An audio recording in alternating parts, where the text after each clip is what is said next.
2 secs.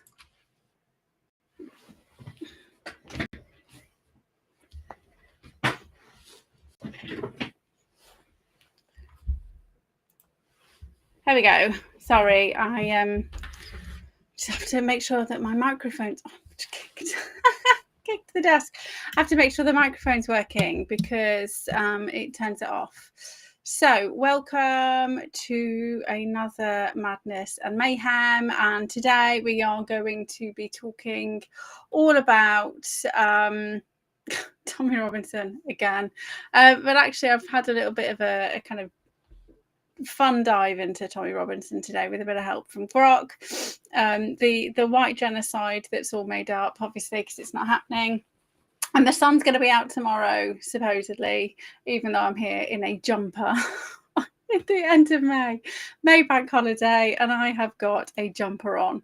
Okay, so first things first, we are going to, just give me 2 seconds, I just need to open the email. So we're going to start with UK Peeps strike again, and the sun will come out tomorrow. Oh, fuck's sake. Sorry, it just closed my email.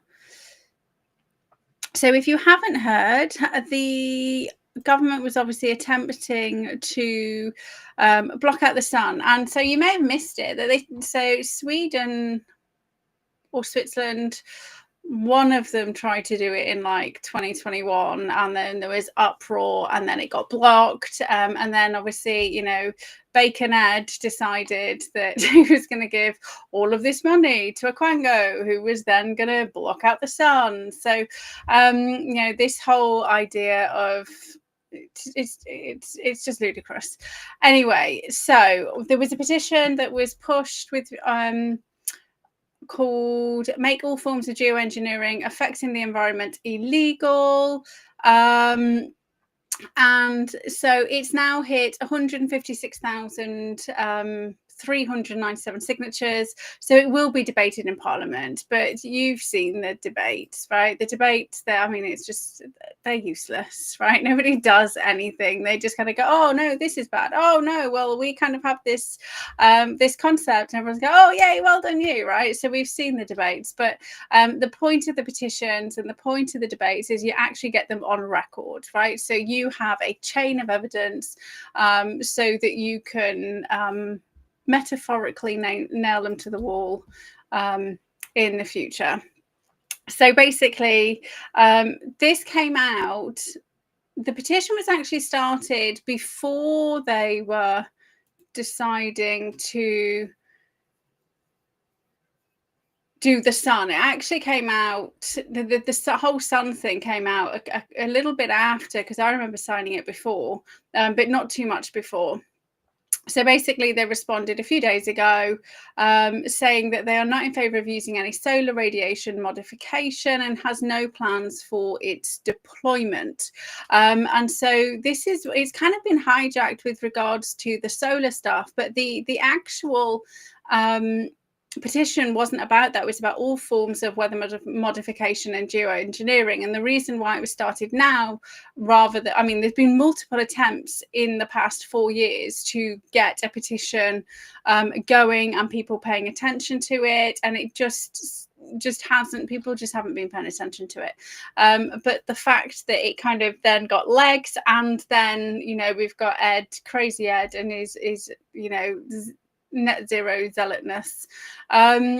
So making Britain a clean energy superpower is one of its 5 missions of the government, right? So they are going to do it. They're going to reduce greenhouse gas emissions from human activities. So basically, you know, that's like dead people. So geoengineering, it refers to greenhouse gas removals and solar radiation modification. They're going to keep doing the GGRs, and they are going So we've got nature-based GGRs, such as afforestation and soil carbon sequestering. And then they've got carbon capture, carbon storage. And if you haven't seen in the news, the giant carbon capture, the giant carbon capture place has just it's just like cost shitloads more and spent you ended up costing lots more carbon to use, so that's retarded. We got Trump going drill baby drill, so they're not happy about that. We've just had like loads of hydrogen found, that's clean energy that can like keep us alive for, oh my gosh, I posted about it, how many years, like a long time, like hundreds of years. Was it 75? I mean, it was like a long time. Oh, I won't be able to find it now. I don't know. But so like we don't need this solar and wind bullshit's just bullshit. Oh, here we go.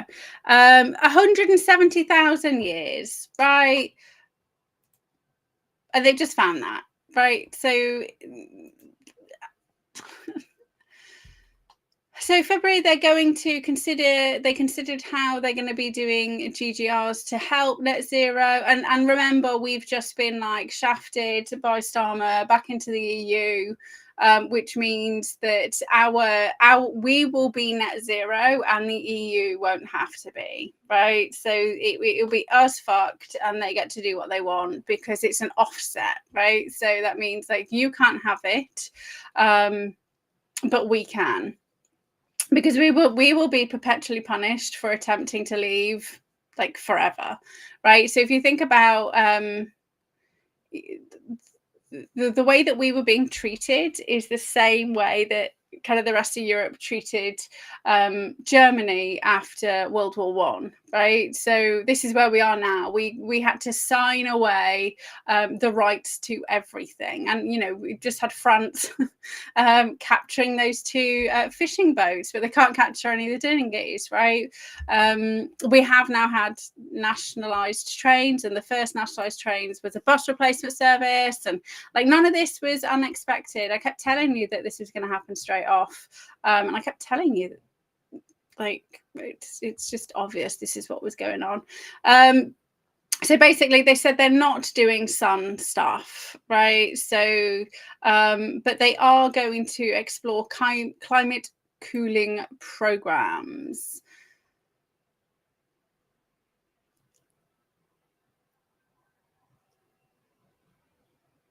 So Department for Energy Security and Net Zero. Energy security, even though China are in the solar panels, right? That's real secure. Go eat a bacon sandwich. I know that's an awful thing to say. I apologize. I have to keep having in the back of my mind, Katie, what would Jesus say? And he would say, don't be a bitch. But I think, he was at times of war as well. So if, just... Anyway, okay, so we won because we used the consultation. We've got it, not the consultation, we used a petition.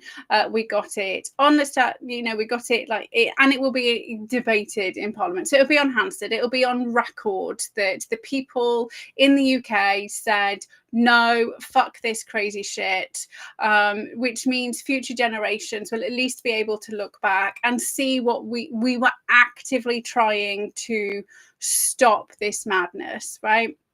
And that kind of leads into what we're going to talk about next.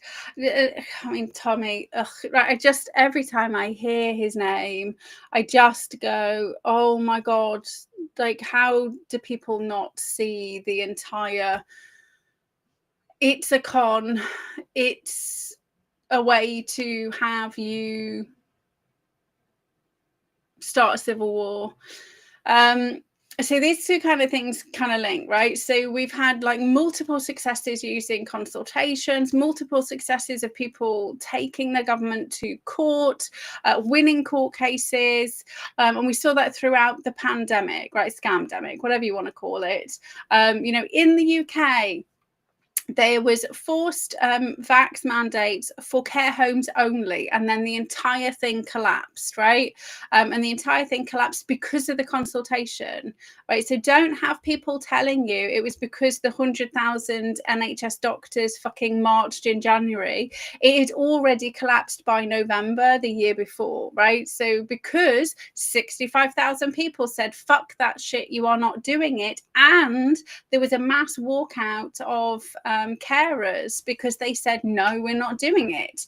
And the House of Lords had said to the government, you can do this if you can prove, one, it's necessary, two, it's beneficial, three, it doesn't harm people, and four, please make sure you actually provide the evidence to prove that, COVID's a threat. And that's literally in the House of Lords report on my a couple of days after my birthday, so 19th of November.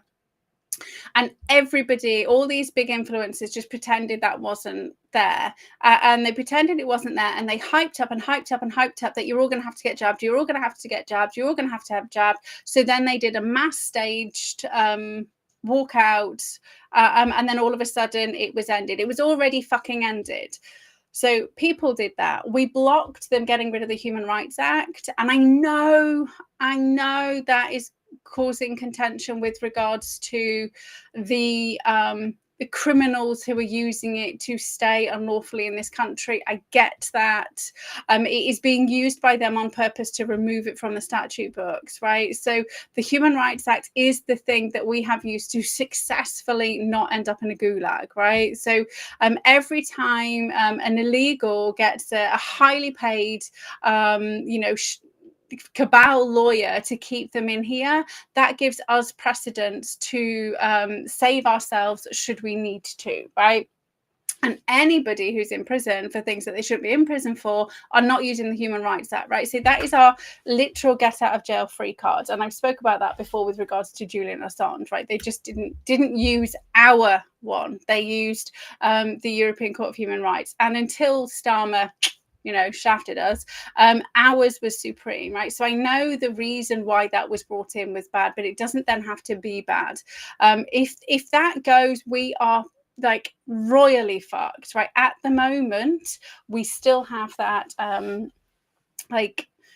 it's not perfect, but at the moment, it enables us to fight back. It's why the government was not allowed to do, they weren't allowed to ban protests, right? They tried and then they weren't allowed. They tried to do other things, they weren't allowed, and it's because it got overturned because of the Human Rights Act, right? So it protects us as well as it protects the baddies. Just the baddies get the money. So we just have to use their, oh, my computer's doing silly things again. We just have to use their cases as the kind of springboard, right? So the whole, we did the petition, the consultations, kind of leads into the fact that they're absolutely 100% ramping up for civil war. So Tommy's been let out of prison, and now he's facing charges. He's facing charges from the charges that were from before, right? And have they weaponized the justice system? Yes. Are they perhaps targeting Tommy? Probably. Is he also a criminal? Yes. Right. So like his first brush with the law was way back in 2005, where he like beat up an off-duty police officer, I think because the police officer was chatting up his girlfriend. So he was a violent thug who was inciting I'm not saying some of the things he was saying are true. I'm not saying that they're not true, but he was purposely going out, starting fights, proud of being a football hooligan, right? So he has got a pattern of violence, stirring up hatred, whether that's racial hatred, whether that's, against football teams. Like, this is his behavior patterns, right? So are they targeting him? Well, yes, because he put his head up a parapet. Do people need to be political prisoners? No. Was he just a political prisoner? No. He breached. He was found guilty of being in contempt of court, right? He lied in that documentary. He was found in a court of law that he had lied, and he had defamed the person that he was talking about, right? So he broke the law, and he's been reinvestigated. He's charged from late last year, right? So now they're slapping the charges on him. Like, they do this to everybody, right? They're not going to put charges on you while you're in prison. They're going to do it like when you come out. Hey, we're going to lock you up again, right? But let's remember, he is not the same as Lucy Connolly, right? Who is one of 70 who was locked up for tweeting or at those protests, but not kind of engaging. Everybody's talking about Lucy, but nobody's talking about the very young children who are also imprisoned. And see, she was denied, right? She was denied her appeal, which then got Trump involved, which is very interesting. So, I mean, it's all, and I've been saying it's all very strange, but she pled guilty, right? So she pled guilty to the crime. So yes, we can talk about two-tier justice, but we can also talk about the fact that the people who haven't been sentenced yet haven't pled guilty, right? So if you plead guilty to a crime, you are pleading guilty to the crime, right? If you plead not guilty, you get to have a trial, you get to present evidence, you get to, actually, prove. They have to prove your guilt, right? That's the court of law, is they have to prove your guilt. So if Tommy's innocent, then he can go and be proven guilty, right? So that's supposedly the way it works. I know the juries are biased, and I know all that other bullshit's going on, but all of these things are happening at the same time. And we decided to have a national this is so fucking funny, a national strike on a Saturday, right? So who turned up? Yes, working class people who aren't working on the Saturday, because anybody who's working was working on the Saturday, right? The only people who can go and, like, if you want to strike and shut down the country, you don't do it on a Saturday, because most people aren't working. I mean, lots of, people are working, but most people aren't working. Also, when has any fucking strike, or when has any, what were they striking against, right? This is ludicrous. This is like, let's go to a, we will go stand with a banner. Why? What has that achieved? Nothing, right? It just, nothing ever. And even if we take like the last 5 years out of it, and we go all the way back to when over 1 million people marched against the war in the weapons of mass destruction war, did they give a shit? No. It was an illegal war based on bullshit, based on made up lies, and the people called them out, and they still fucking did it, right? But what has stopped them? Lawsuits, court cases, but petitions kind of get the ball rolling, right? Because then that's evidence you can present in a court case, and consultations, right? So I want to know how many of those fucking organisers went round and said, hey, there's a petition that you can sign, which is on the gov.uk website, not change.org or none of these other random websites that don't actually mean anything. This is a legit petition. Hey, did you also know you can do FOI requests to get information when they give you the information back, or don't give you the information back, as happens in all of my FOI requests. I just get a big fat, no, we're not going to give you this. You are legit using the legitimate lawful tools that gives you the ammunition you need to make actual change, right? None of them. So it's just a fucking jolly. And it is so frustrating that we are in 2025, we are being slow walked into civil war, and people are still thinking that I'm gonna just go and wave a fucking flag and then go home, and that's me done being patriotic, right? That's me told Starmer, right? Like, hound your MPs with letters. I mean, they ignore. I mean, I can't even, like, I get blocked, right? But it doesn't matter because I tried. Right, and I've proven that I blocked from interacting with Telford and Wrekin Council on social media. I'm blocked, right? I think that's unlawful, but it's not. I found out it really isn't. They can decide not to if you're a menace, deemed a menace, just for asking legitimate questions, right? Because we don't want to be doing that. But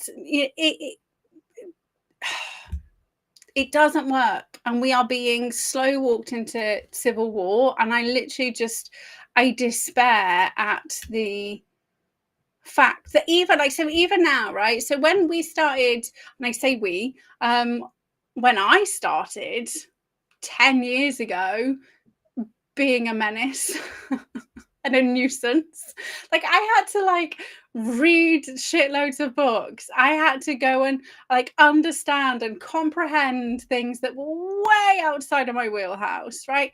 Now you just have to ask an AI, and then you have to ask it a few more questions. You have to do a bit of prodding, and you have to kind of give it some kind of frameworks, and it will give you all the information, right? It's not even hard anymore to do the things that work. So today, I am in the process of appealing a charge from, it's only £5, right? £5 is the charge, but I'm appealing it. I'm going through the appeals process because they're in the wrong, right? So I could just pay the £5, but I'm not going to.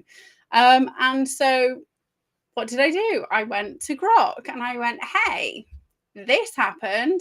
I appealed. Then they said no, but didn't even address my grievance. Can you throw in some laws for me? This is what's happened. Here's their response. Here's my initial letter.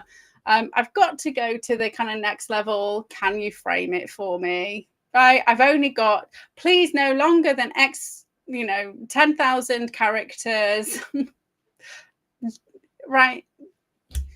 I mean, obviously you have to read it and you have to make sure that the laws they've given you are real, right? But it's so much easier to then go and backtrack and be like, is that real? Is that not real? Right? So it's so easy to use the legitimate tools we have to hand, right? So if you can't afford a lawyer, that's fine, right? And they will always kind of say, like, Grok isn't a lawyer, so don't trust him, right? That's fine. If you know how to kind of Grok, because people use Grok more than they use Google now, then you can go and check and legislation.gov.uk, right? You can go and find out.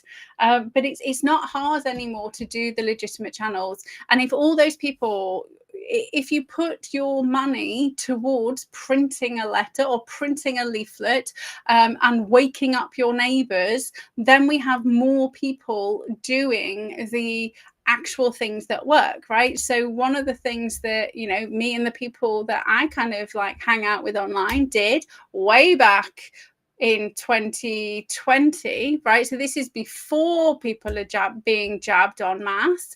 We did a door drop, right? We literally, because this is before AI, or before I understood how to use AI, I didn't know what it was.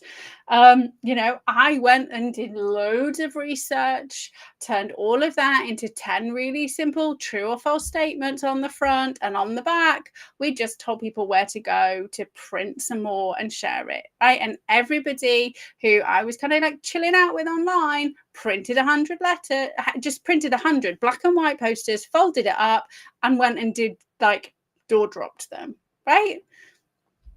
I mean, that was like £5 to do 500, £5 to do 500 ish, right? Compare that.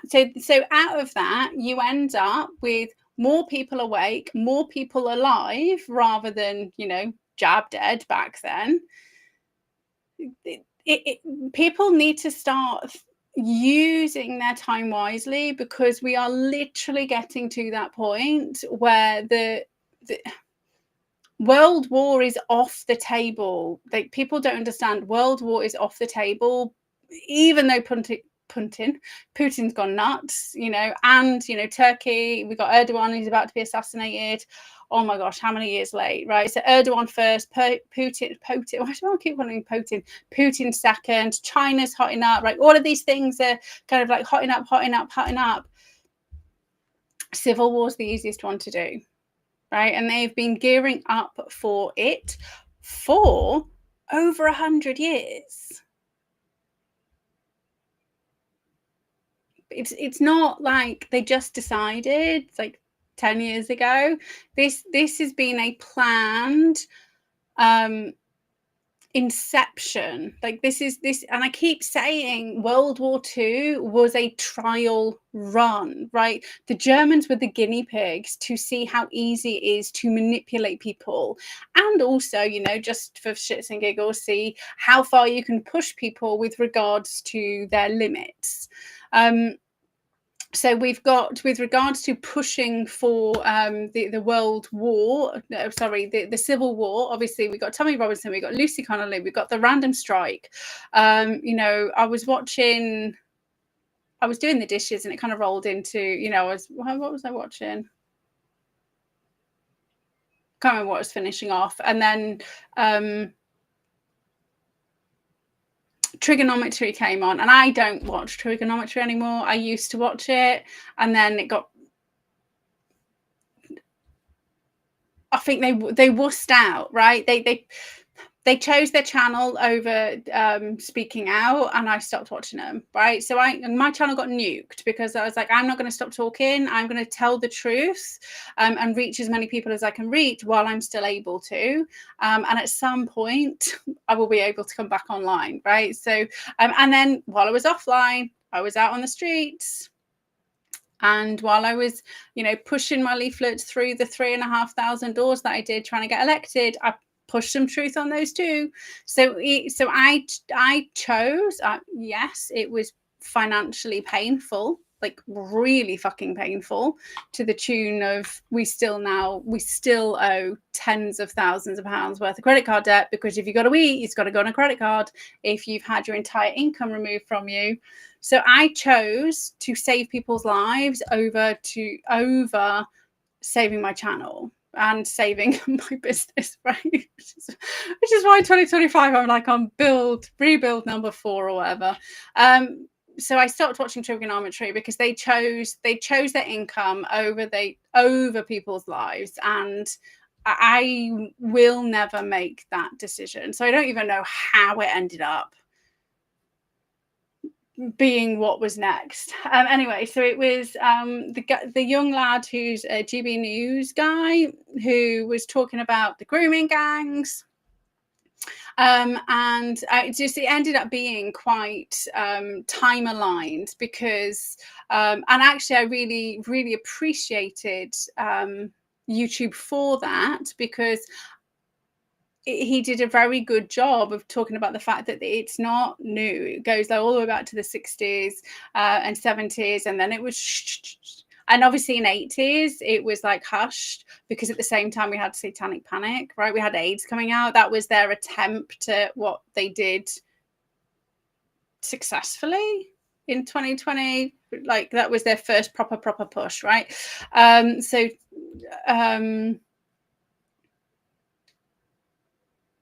Oh, we had pie and everything back then. He didn't mention pie. Maybe he doesn't. I don't know. Anyway, but he was talking about, and all of a sudden it just kind of like it went quiet in the 80s and then started to kind of come back around again in the late 90s.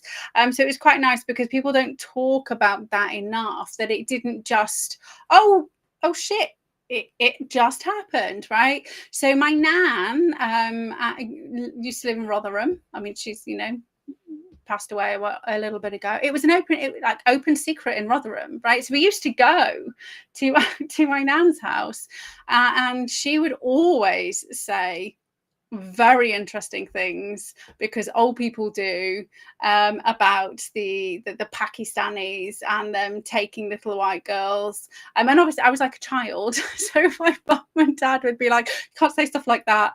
But I don't think it was, it was old people. So she knew, like everybody knew it was going on, right? And then obviously I've mentioned before, I lived in Hadley. Right. So that was interesting. The documentary that he did for GB News, he said Wellington. It wasn't Wellington. It was Hadley.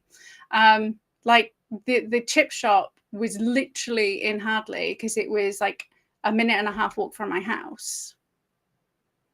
So I used to go to the shops. So it wasn't Wellington. What was going on in Wellington was Regent Street, which again was an open secret.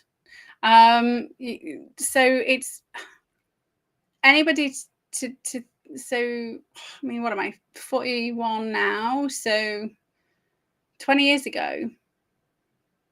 And I didn't grow up around here. Like, we were relocated here.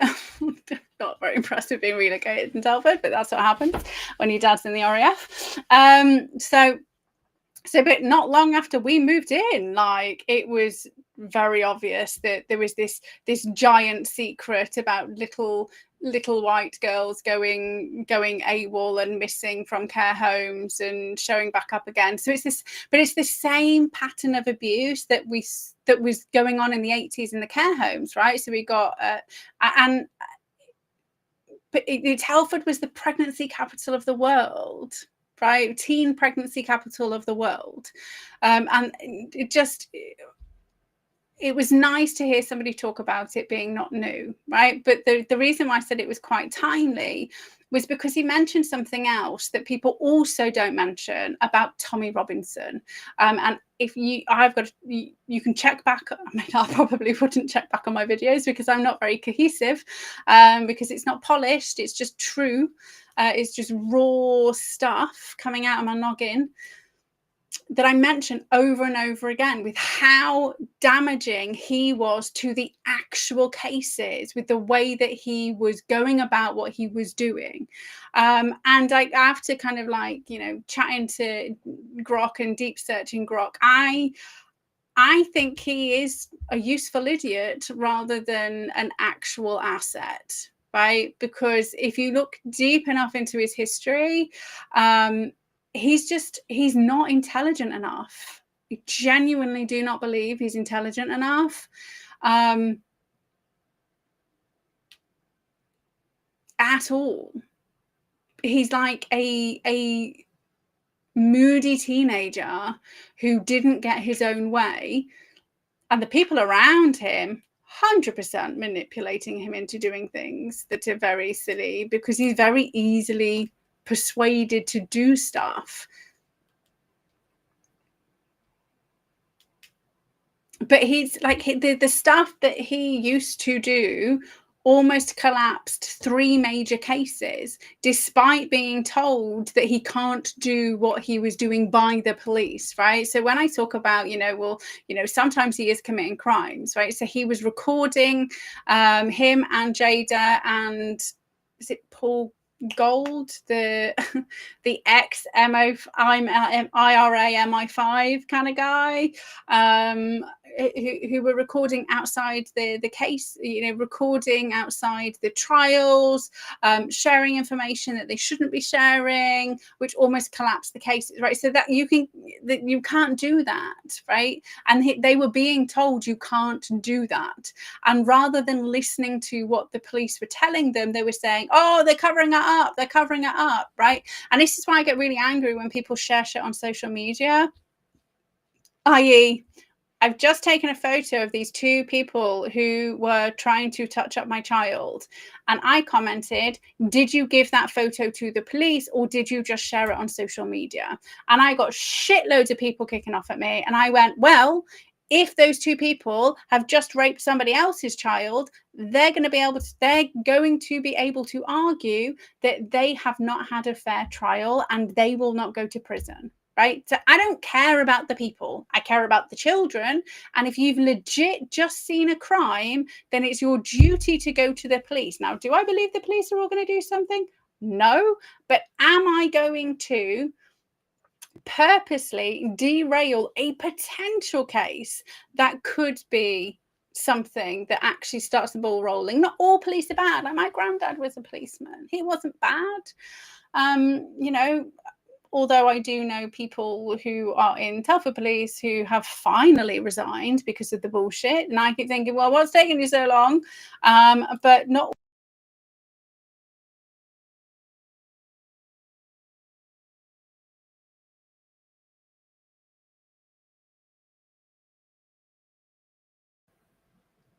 Can you hear me? It's just said your microphone's muted. Why did it do that? I'm saying not all police are bad. So that's a good thing, right? Okay, so that's what I was watching. I was watching Rafe on Heretics. I like Heretics, but I always forget what it's called. So I kind of watch a few and then forget about it. And he's got a really good idea with regards to the refugee convention, right? So rip it up, which I 100% agree. I mean, it was all, again, 100 years ago, they kind of decided how they're going to bring in this new world order. And they needed to make sure that they completely destroy Western civilization, import people, make it so that everybody has to be together. And then they just go, clamp down because, socialism isn't about everybody having fair access to stuff. It's about the elites having everything and you being in your place, right? This is legit what socialism's always about, but just people can't see it. So he was talking about the fact that the new convention on refugees should be that you can't claim asylum outside of your original continent.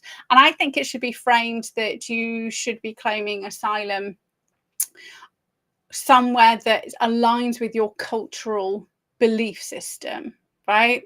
Because I would never want to claim asylum in somewhere like Saudi Arabia or like somewhere that isn't like maybe like Europe or America, or maybe, Australia. I definitely probably wouldn't go to Australia. It's way too hot and too many bugs. Somewhere cold, right? Somewhere cold that doesn't have lots of sun, but has a sun that's not geoengineering hidden.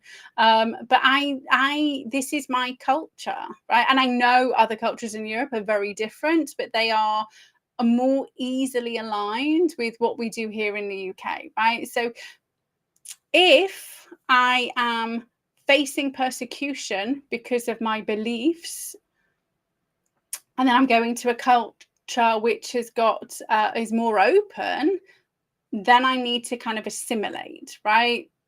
And if I don't assimilate, then I can go somewhere else. However, I really like the idea that asylum's only supposed to be for people who are fleeing war, right? And most of the countries people are kind of running away from aren't war-torn, right? They're not. and I would argue the fucking UK is undergoing a civil war without people realizing. So I mean, I definitely wouldn't come here. Like, you want to claim asylum? Let's go somewhere that's not at present being systematically destroyed by their government. But I really liked that concept. And I still agree with get them off the boats, just do a DNA test, throw them back on a plane and dump them, because that's how you stop it, right? That's how you stop it. And I know that sounds harsh, but if they have survived traveling all the way here, then they can survive going from the airport to their home, right? Or somebody else's home. It drives me crackers, the complete idiocy of some individuals, right? So we see what's going on in France. We see people getting beheaded. We see people trying, setting fire to churches. And then for some reason, people believe you jump in a dinghy and then you get off at Dover and you're now wearing tweed, have a stiff upper lip, and a professor at a university. No. Because, and that's a direct hit at the absolute spaz flap that is Sadiq Khan, who completely misrepresented the report that he was talking about, right? With all of the migrants are better for the UK than the actual UK people. No, they're not, mate. That's not what it said at all, Mr. I'm the president of the Fabian Society, and my job is to literally destroy London, and I'm doing a great job, and people in London are too fucking stupid to realise. What a twat. So I also kind of had like a random idea, right? That what if the whole prevent thing was not actually about identifying terrorists, with regards to deradicalization, de-escalation, any of that. And I've kind of always been very confused by prevent. So you may or may not know that for a couple of years I was, so basically when I finished university and I set up my business, I wanted to be as helpful as possible to like as many child-based organizations, because when I went set up for myself, I was like, I'm going to help adults predominantly. I just didn't want all of my education, which actually specialized in children, to go to waste. But I just didn't want to work in an autism unit. Like that, to me, that's what I was doing as my internship. I just didn't enjoy it. So I was like, well, I've got all this specialist knowledge. How can I be helpful? And I went and, I was a trustee of some charities, but I was also a governor in a local primary school, a local to the other side of Telford where I was living at the time. And it was, it's the most, Woodside at the time was one in the 10% most deprived areas in the whole of the UK, right? It is a really deprived area. So I was a governor at that primary school, and we'd kind of talk about the prevent strategy. And obviously Telford has has a unique history with grooming gangs, shall we say. So that's there, right? So that's not like we're talking about, I don't know, a teeny tiny little village, which is just, just little old Christians who, never integrated or moved, and they've literally lived there forever, and there's only like 12 houses in the village, right? So which do exist, right? I mean, my mum used to live in not in Telford, which is like a teeny tiny little village, but obviously part of Telford anyway, or part of the Reeking, which backs onto Telford. So I mean, but they do exist, right? So I'm talking about an actual place where the whole idea of grooming gangs is very well understood. And so we would be, we'd have the prevent training, and it would constantly be up in the governor's meetings, and I'd just be like, but when you identify these people, then what happens, right? And there was a couple of children who were referred on to prevent. Guess what happened? Nothing. They were just the name was on a list, right? Which we saw with the Southport Southport murderer, right? Is that he was reported by teachers to prevent, like he was just on a list.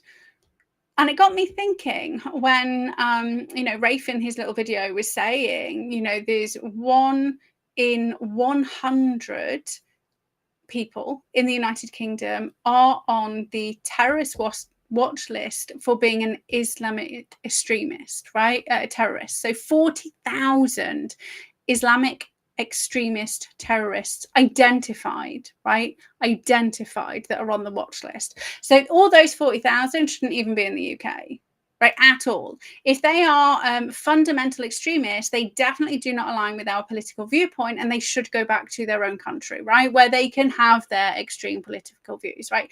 I don't understand why we're just watching these people, and why we're not just going, you are a threat to the UK. Jog to, get to fuck, right? Jog out, ski. Anyway, so it's always kind of been like, well, what are they doing with this prevent strategy? And then I was kind of just listening out, kind of like listening while washing the dishes, because that's where I do most of my YouTube watching even. And it was like, I wonder if prevent was a recruitment tool. An easy way to identify people who could be motivated to act. Okay, so why would that be beneficial? Well, the more terrorist attacks we have, the more violence we have, the more illegals who are flooded in, the more the government has to do to protect us, right? So ID cards, chips, 15-minute cities. You can only work in this job, in this area. You can't interact with XYZ people. But there was never any kind of like de-escalation, right? And so obviously our prisons are literal recruitment tools for terrorists. That was the whole point of, Tommy being in like isolation. I mean, he was in prison for contempt of court, so he shouldn't have been in a maximum security prison anyway. He was in the wrong prison, but he went in, he pled guilty, and then I don't even know whether he took. I don't know, but he did. There was no need for him to be in a maximum security prison ever, and especially if they then thought that he was at threat to life, then you can just put him in a non-jihadi prison. It doesn't need to be with the terrorists and the child rapists, because he lied in a video. Completely different kettle of fish there. But yeah, so it makes me wonder how many of the 40,000 were highlighted in the last 20 odd years as part of prevent, and they've just been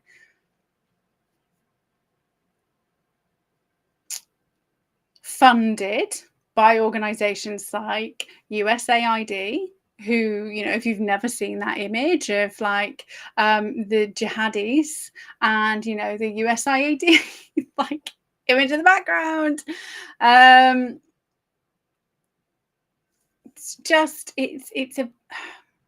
they do all these things and they have this goal, right? The goal is the destruction of the current world order so that they can have a totalitarian regime.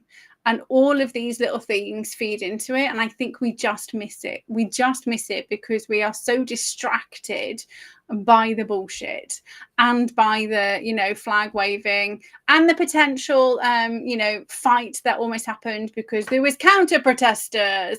And you're like, oh my God, grow the fuck up and use the tools that are going to be beneficial. Okay, so they're just totting everything up. But it was interesting that Trump weighed in with regards to Lucy Connolly. But Everybody's forgetting the other 70, right? It's the 70 other people who are also in prison because they pled guilty. That's the key thing. They pled guilty. So this is why everybody else is not in prison, is because there is a backlog, because there are so many criminals right now. And then even when they are convicted and proven guilty, there's nowhere to fucking send them. That's the issue. And obviously, you know, there's the Supermax prison, giant prison that should be finished pretty soon. And I probably got, you know, a room waiting for me. So as long as I get my own room, I guess. I mean, you know, I don't mind sharing with one person. And now the fact that girls are, you know, women are women lawfully, is at least I don't need to be concerned that I'm going to, you know, go to the toilet and all of a sudden there's a man pretending to be a woman behind me. So at least that is no longer something to worry about once we all get rounded up. It's all fun and games.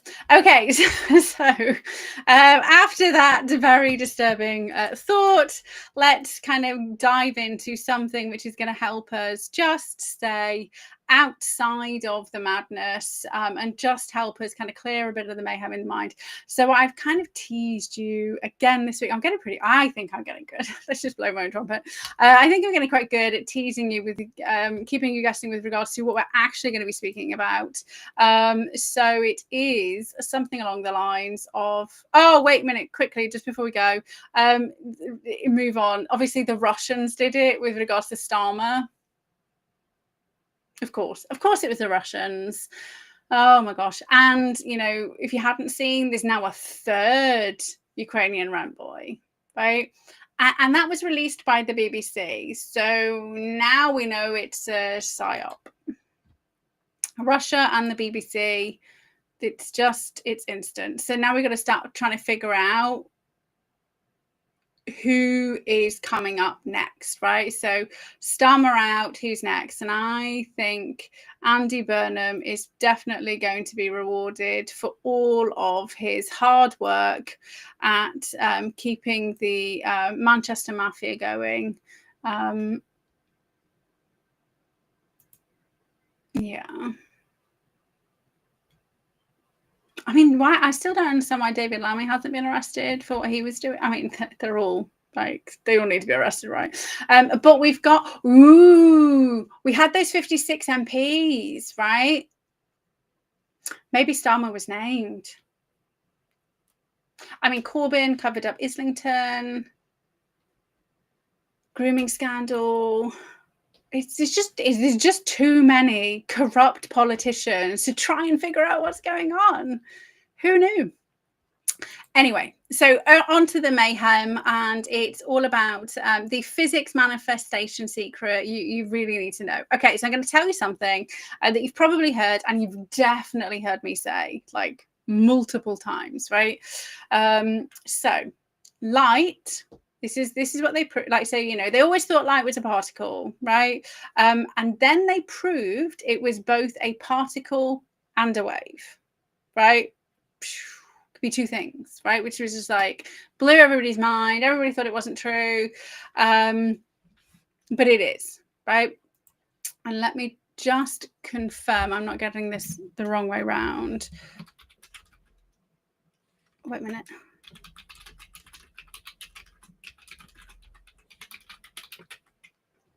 Because electrons, my apologies. Come on. And lights, you know, lights on the electromagnetic spectrum. Oh.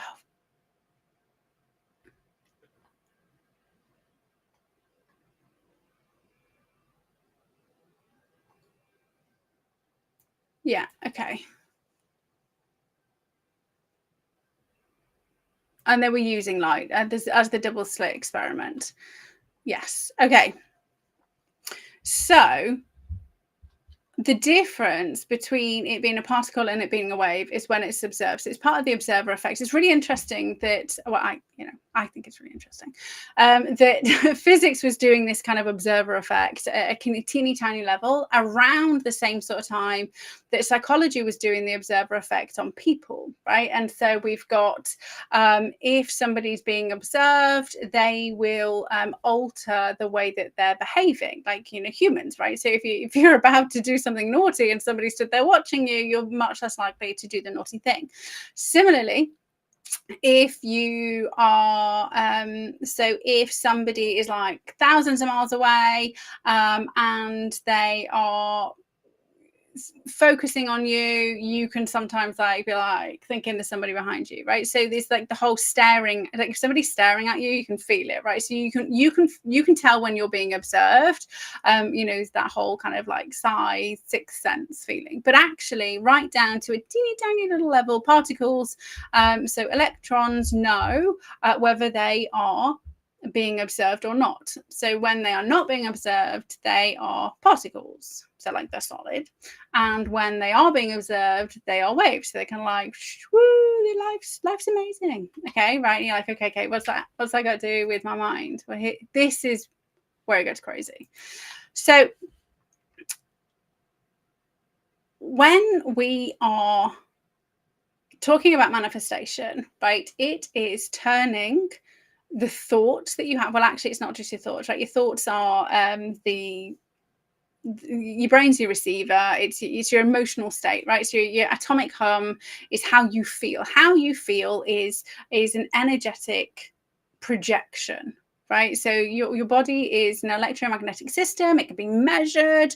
The emotions you feel can be clearly tracked across different levels of frequency, and actually they can plug a computer into your brain, and you can have different emotions, and it can tell you what those emotions are, right? It can tell you what you're thinking by the frequency of your brain waves and the thought waves that are coming out, right? So none of this is kind of like crazy out there. This is all provable by science. And I say provable by science, I mean like real science, not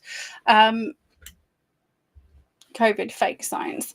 Anyway, so we are an electromagnetic system. When we are kind of like pulsating stuff out there, that's the wave, right? So I'm the solid, I'm the particle, I am projecting energy out there, that's the wave. And then because energy expands and contracts, it comes back as solid, right? So this is going on inside, teeny tiny little atoms. The universe is expanding and at some point will contract. This is that whole as above, so below concept, taking it out of, being satanic. It's not satanic. It is a philosophical idea with regards to understanding how everything works in exactly the same way. Okay, so when it's observed, when we are thinking about it, when we are projecting our energy out there, that's the wave, right? So we go, I am solid, and I'm going to have these amazing ideas, and then they're going to come back to me and change my solid reality. So we go from reality to imagination to reality. So when we kind of look at super powered humans, right? And we all have this superpower, but they are tuned into their superpower. So I'm talking about like yogi masters and Jesus, who could turn water into wine, who could levitate, who could heal with their hands. And there's a levitating monk as well. There's a guy like Francis, somebody literally just used to like levitate all the time. So it's there's specific phases that the yogis go through and get up to materialization and dematerialization of their entire self, right? So they can go away and come back. And these are all kind of like documented. And if you've never read Diary of a Yogi, highly recommend it. And when I first read it, I was like, this is just like the most nuts thing in the world. Like, it's not even believable as a story, right? And then where are we now? 7 years later, I'm like, this is like a factual documentary of all of the stuff that I now have all of the proof that they've actually been doing this and they've tested it and they can prove it, right? So why Oh, shit. Now what's going on? I don't know. I'm going to put... I don't know what's going on. Don't do that. Don't do that. Oh, no. Hold on. There you go. Oh, my gosh. I lost you. I'm just going to move you, like, down. And then I can read up. And then I'm looking up, not down. But at least you're not gone. Oh, screw you, parking charge. There we go. Okay. So I literally was in the bath a few days ago and this came to me and I just dictated it all and never got the opportunity to go through and be like, I just need this bullet point came. Okay, so what's really important, so we've just been talking about dematerialization, right? So then we kind of step outside of like normal physics and step into quantum mechanics, quantum physics, and the concept of quantum entanglement. This is important. So quantum entanglement is when you have an atom which is linked to another atom, and actually it can be like multiple atoms, and when one atom's doing something, the other atom is doing something else. So say for example we've got atom A, every time it's jumping, atom B is, I can't do this, every time A is jumping, B is also jumping. Let's just do it the same because otherwise I'm going to go like bonkers. As soon as A moves forwards and backwards, B automatically moves forwards and backwards, right? And it's instantaneous. So they don't always have to be doing the exact same thing together. They can be doing different things, but as soon as one changes its state, the other one will change its state to whatever that state represents. And it's not just like two things that are entangled, like multiple things can be entangled. And it doesn't matter whether you've got one atom on Earth and one atom like on the moon. As soon as one is doing something and it changes, the other one is doing something, right? Okay, so when you understand the concept of quantum entanglement, it's faster than light, right? Everyone says like there's nothing that moves faster than light. Yeah, well actually life does, technically. So this explains how the concept of, you know, something extreme like materialization, dematerialization can happen, right? Because if you can go from solid to wave to solid, because it can do that, right? So particles and electrons can do that. We know they can do that. We are just a mass. And there's this retarded theory, and again, it's a theory, not a fact, that lots of physicists are like, oh, but there's like the small big theory. Like it works for small things, but it doesn't work for big things. Never been able to define the big, ever. They've just said it as a fact, but it's not factually correct. It can't be factually correct at all, right? Because that defies science, right? It's retarded. Just because you can't do it doesn't mean it's not true, right? This is the same conversation I have with my brother and my sister. It's just because you don't know something, it doesn't mean it's not true. It just means you don't fucking know it. So if physicists stepped out of their fucking lane and looked into other things, they would understand so much more rather than just getting their freaking panties in a twist. Anyway, so as soon as something's changed, it changes, right? Instant. So by using your will, you can change. So we have to remember that the whole concept is that we co-create our reality. What we believe is true becomes true. And this is the same with regards to everything, right? So even that kind of breaking it down to our DNA, right? So our DNA are letters, and I was like, oh, it's all these like kind of chemical things, right? Well, actually, it's a frequency, it's a specific frequency, the same as vowels are specific frequencies. So if you ever watch that KGB lecture that I shared, he literally talks about the fact that the Russian alphabet, the vowels in the Russian alphabet, if you hum them, they have proven humming one will heal, one of them heals cancer, the other one heals, regenerates your liver. Like they literally, and that's the same as Sanskrit language. This is also why some languages don't have vowels. It's because vowels are the healing sounds, right? So we have to remember that, you know, C is not just a letter, it's a specific sound. It's a frequency, it's part of the electromagnetic spectrum. Our atoms are fizzing, they emit a frequency. When each of our DNA, it's not just a combination of, you know, like a chain of letters, like you'd be writing a letter.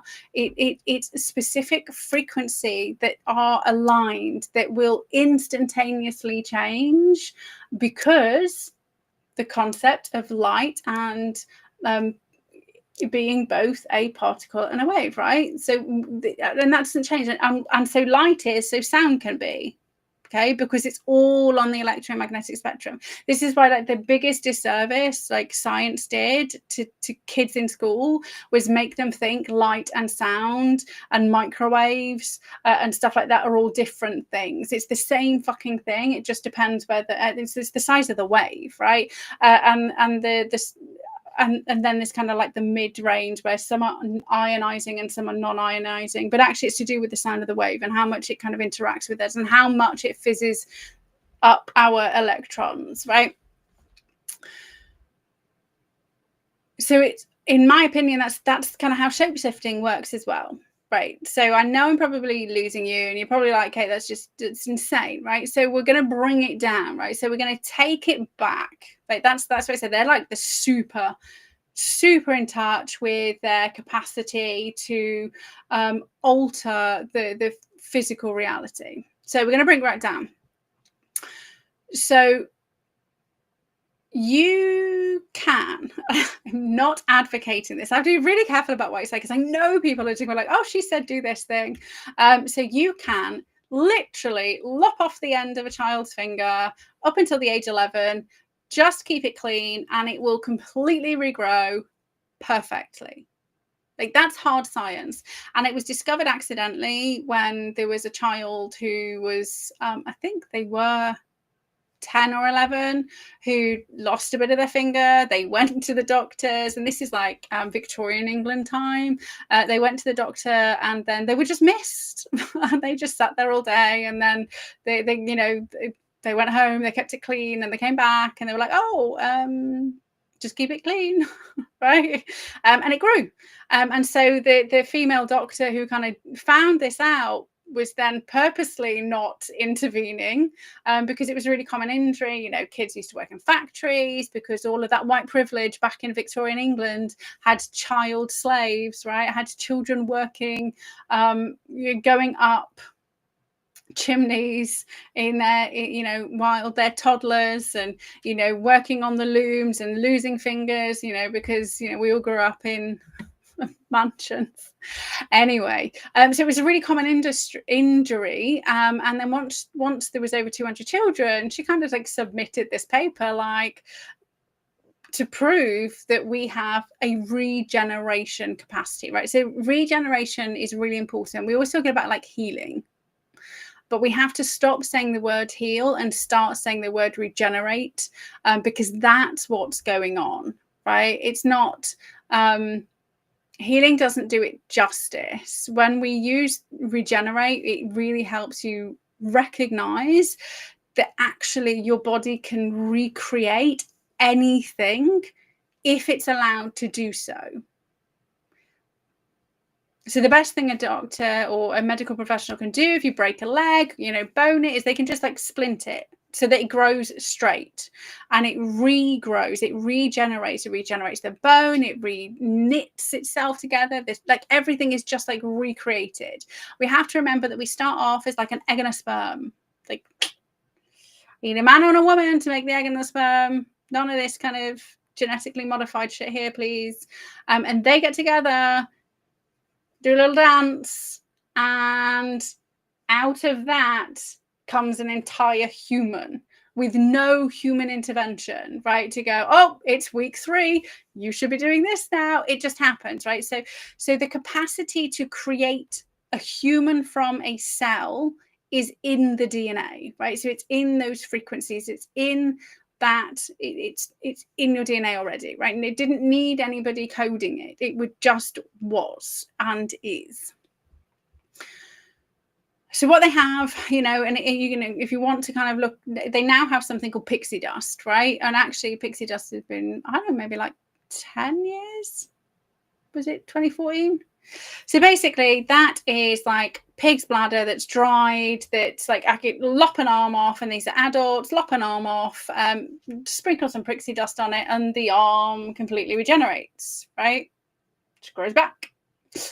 And that's adults. And I would argue that you could do that without the pixie dust, because they have done it in the past without pixie dust. You know, if you look at Becker and Seddon's The Body Electric, it kind of explains it all. That was before the invention of pixie dust, but, you know, they were ignored and removed from the, you know, the actual medical community and scientific community, because that's what we do with anybody who's telling you can heal.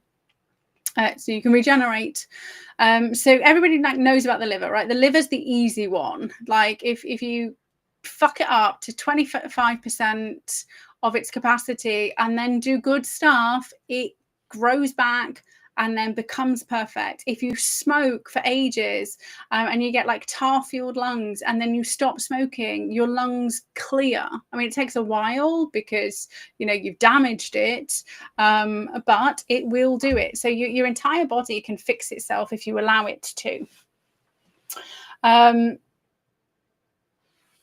just going to give you like one more example of like fantastic regeneration, and then we're going to kind of link this back to the concept of solid, wave, solid, right? Particle, wave, particle.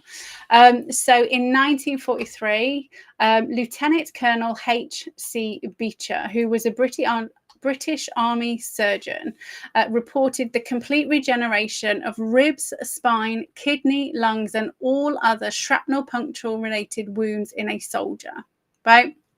So basically what happened, there was a soldier who was out on a battlefield, a bomb went off, and his back got eviscerated, right? Shrapnel in it. Like you've heard me just talk about ribs, spine, kidney, lungs, and like just like eviscerated his back. Stuck him on a gurney. We're just like, oh my God, this dude, like, how is he still talking?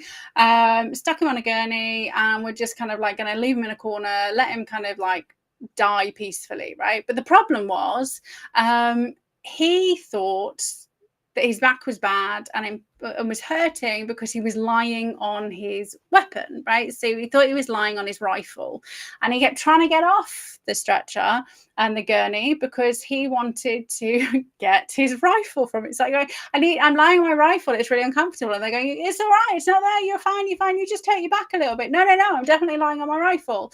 And so what they did is they gave him a sedative, because they were like, this dude's going to die, right? So we're just going to give him a sedative, let him pass peacefully, stick him in a corner. And it was only kind of really weak. It was to keep him kind of like awake, peaceful, but just not able to move. Now, the problem was his entire body, the back, the organs, the ribs, regenerated. It just fixed itself. And this lieutenant actually documented 225 regeneration battlefield cases. And that book was circulated after the war, right? So 1943. And obviously it's missing from like everywhere nowadays, because I tried to get it and I couldn't. But the other kind of proof of pudding in the fact that we can regenerate is the miracles that happen at Lourdes. And I think I'm pretty sure it's in the 70s how many documented miracles there are. And in order for you to be documented as a miracle, you have to first prove that you have like a life-limiting condition, X-rays, doctor's notes, multiple doctor's notes. You can't just rock up and pretend you're ill. You literally have to have the proof.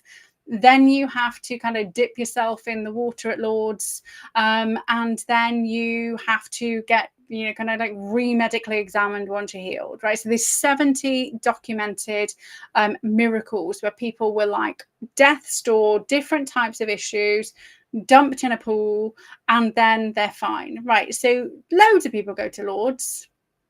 Loads of people go. They're not healed, right? Loads of people get shrapnel damaged. they don't heal. Loads of people lop their arm off all the time. They don't heal, right? So there's nothing different genetically, blueprint wise, or with regards to how the body functions, right? So hold that in mind.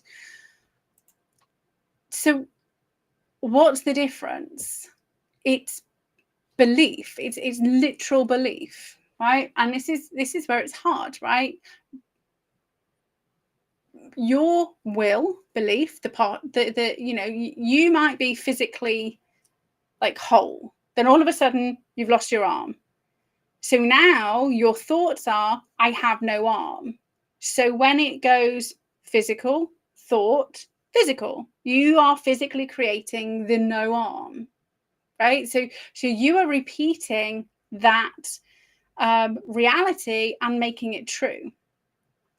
So when we talk about belief, there's two kind of sides of the coin. So this is where placebo and nocebo comes in. And again, people don't talk about this properly, right? People are like, oh, it's the placebo effect because, like, you know, 30% of people like magically healed when they took a saline pill, you know, compared to the control group. But look how many people healed when they took the actual pill. They kind of like just make it like, oh, it's just a fluke, right? If placebo is passed off as a fluke, but it's not a fluke. Those people legit believed that saline was going to be the thing that healed them, and they got out of their own way with regards to the belief that it wasn't, and or they were ill, and or everything else tacked on the end, and the body fixed itself. Right, so that's what the placebo effect does. And actually, I've spoken about this quite a few times. There was a study. It's pretty recent, only maybe the last few years, where there were some autistic children who, you know, so typically on the spectrum, you know, autistic children have lower levels of oxytocin, and they particularly have lower levels of oxytocin. So it's not triggered when they are, you know, in and around familial groups, and don't necessarily triggered when they are near their mum, right? And so normally, and I say normally, children without autism, it's the breastfeeding oxytocin feedback loop that happens. It doesn't happen with men who are abusing their children by sticking it on their nipples. It only happens with women. So it triggers oxytocin in both mum and baby. And this is why there was perverted people saying a baby being breastfed gives a woman an orgasm. That's not oxytocin, love. That's not the same thing. Stop being a disgusting pervert. But it builds the oxytocin in the brain, and it's a survival mechanism, right? So, and I've talked about the fact that when we feed, we get serotonin release. It makes us feel good. Right? Nobody's an emotional eater. We all get serotonin and the good feeling hormones triggered when we eat, because if we didn't, we wouldn't eat and we'd starve to death. So with babies, the extra added oomph is the oxytocin, and that's it's depleted in children and adults who have autism. So they did an oxytocin experiment. They had a control group where they kind of just didn't do anything with. Then they had actual oxytocin pills, and then they had placebo pills. And what they discovered was the children who had the placebo pills actually generated more oxytocin than the ones who had the pills. And the lower levels of oxytocin to start with, the more oxytocin they ended up creating from the placebo. So, you know, like we can do like some random ranges. If I've got 100% oxytocin because I'm non-autistic, let's pretend they all had a level of 10, right? So the control group stayed at 10. The group with, so average 10, we'll do an average of 10 with some lower and some higher. The control group stayed the same. The ones who had the oxytocin pill increased to like around 30, let's say. So, you know, 25, 30, 35, anywhere in between there. The ones who had oxytocin went to 50. Now, the ones who had placebo went to 50, right? Anywhere between 45 and 55.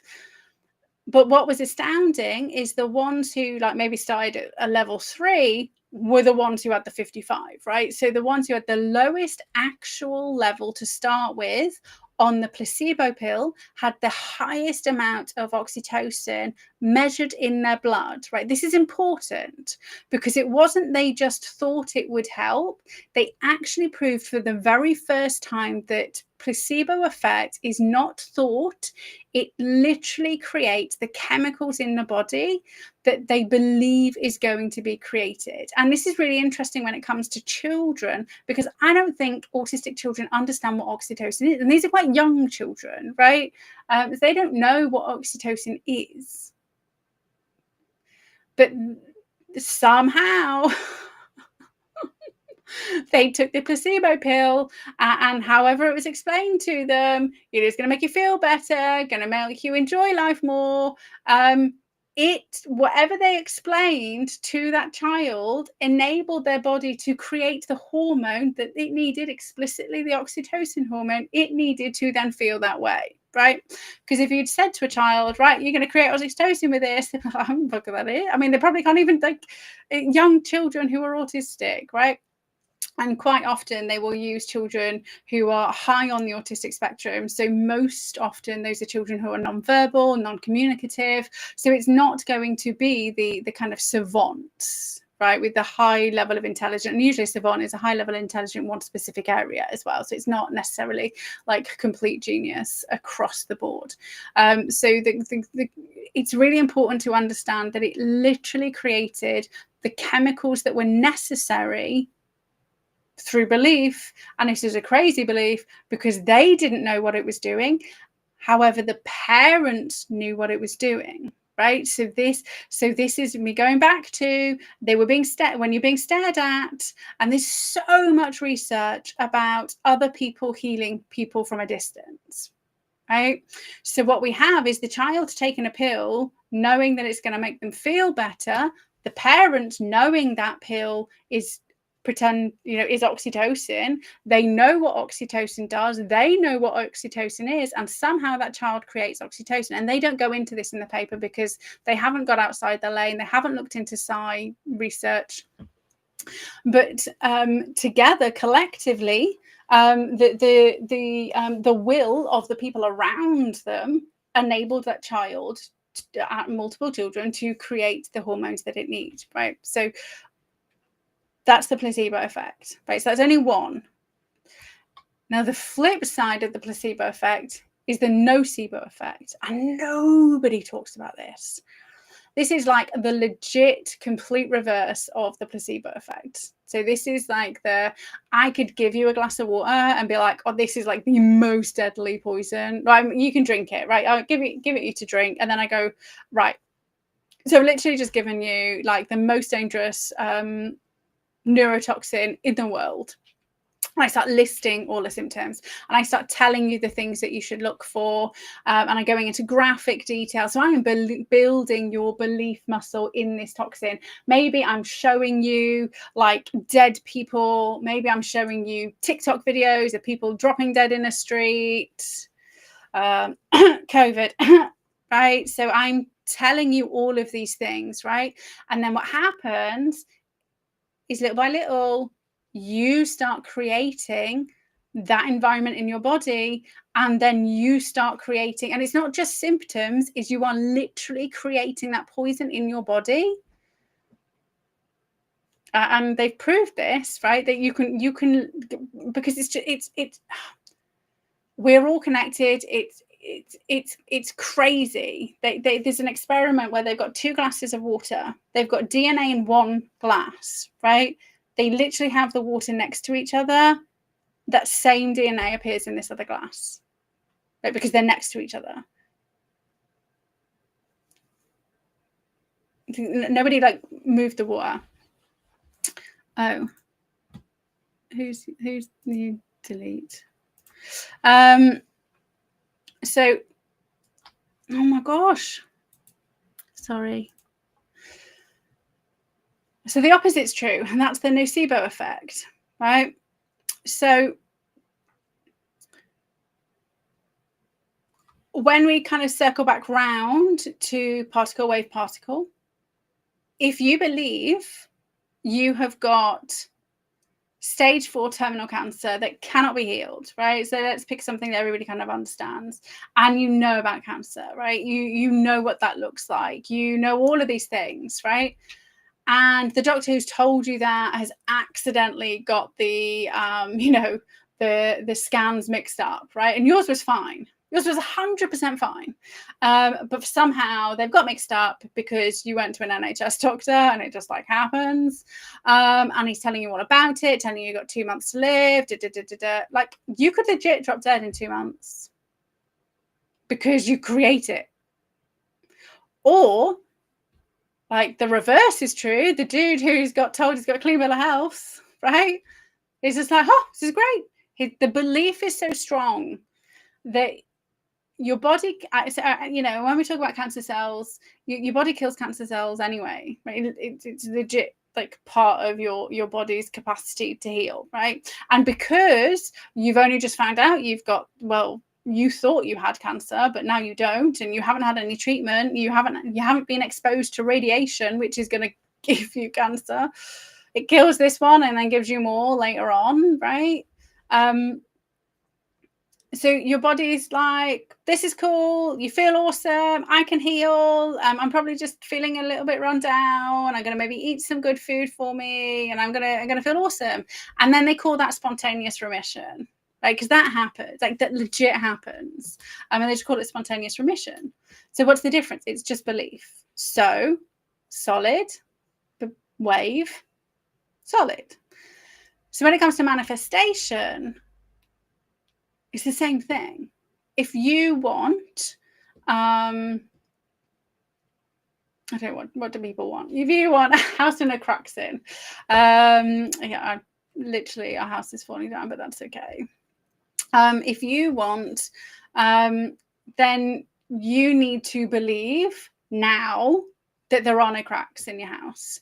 If you want a good job, you have to believe right now you have the good job, right? If you want to lose weight, you have to believe right now that you are the weight that you want to be, right? All of these things is you are creating the reality, and then everything else will catch up. Now, I don't know any like Jesus style yogis, right? So doing it like instantly is not true, right? So the thing that you need to do is just keep building the belief over and over and over and over again. And this is why people do affirmations, but actually most people do affirmations wrong.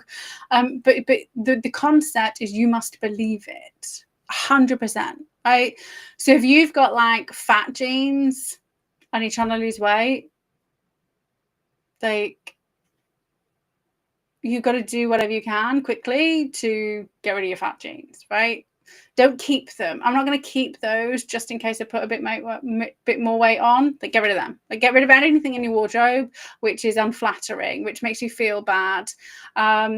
If you have to, cover your mirrors, right? Cover the mirrors, and believe you're that thin. And then also think about what your life looks like when you're that thin. Are you going to be out, walking every day? Because if you are going to be out walking every day, you need to be walking now. If you're going to be eating healthy, then you need to be eating healthy now. If you're going to, find a partner when you're thin, then you need to be looking now, right? Because you have to live your life right now as though it's true. And that's how the reality you want catches up with you in everything. And you'll be surprised at how quickly it happens. Genuinely how quickly it happens when you start understanding that it's physics. It's not woo-woo. It's not woo-woo, it's science. And I get very frustrated at the woo-woo and the personal development because they never explain it in a way that enables people to understand it, so they can't capitalize it. And most of the time they do that because they want you to join their mastermind, which is £10,000 a month, right? Or 100 grand a month, right? Just tell them the science. And I would argue they can't tell you the science because they don't fucking know, and they've just read a book and they're regurgitating shit, and now they're monetizing it. What would Jesus say? Jesus would say, be nice. Okay, so Thank you. Let me put you back up before I say goodbye. Thank you so much for joining me for another Madness and Mayhem. I hope you have enjoyed this, and I hope you're going to sit down and just kind of figure out what one thing do you want to be true in your life right now, and how can you live your life today as though it's the legit truth, right? So we're not going to be starting with dematerialization and rematerialization. We're not going to start with, you know, chopping our arms off and willing our arms to grow, but we can start with the little things, right? So you know, the little ones that I always get my clients to start with is you know, pick a parking space right near the supermarket. Actually, I advised pick a parking space near to where you return your trolleys, right? People do supermarkets wrong. People are like, I need to be like right at the front, and yeah, but then you got to like walk your trolley for miles. I always go where the trolley parks are, so I don't mind walking a little bit to the supermarket, because then I just go trolley away and get in the car, right? So I manifest car parking spaces by the car parking bit or the trolley bit all the time. So start small. Maybe you just want to have a nice conversation with somebody. Maybe there's information you need. So make sure you're open to the answers, because usually the help that you need kind of comes in forms of, nowadays, really quickly via social media. So you don't even have to wait very long, but just start living your life as though it's true, and all of the things that you need to make it true will literally start showing up, whether that's people, conversations, social media posts, random things you find in the bottom of your wardrobe. I.e., one of my clients randomly found £87 in Egyptian money when she needed it, because she'd won an all expenses paid trip to Egypt, but didn't actually have the money for the taxi fare, and thought, well, I can't go because I can't get from the airport to the hotel. She'd never been to Egypt. She'd never bought any Egyptian currency. She just happened to grab the shoebox from in her wardrobe and was looking through photos and was like, there's the exact amount of money I need in here for my taxi fare. Right? I am so blessed to have so many random stories like that, because I've got lots of clients that do it too. But just have fun, right? The only thing that's stopping you achieving anything that you want is your belief. So don't nocebo it, but placebo it. I need like a placebo it t-shirt. Anyway, have an amazing day, and I shall see you next Monday. Bye for now.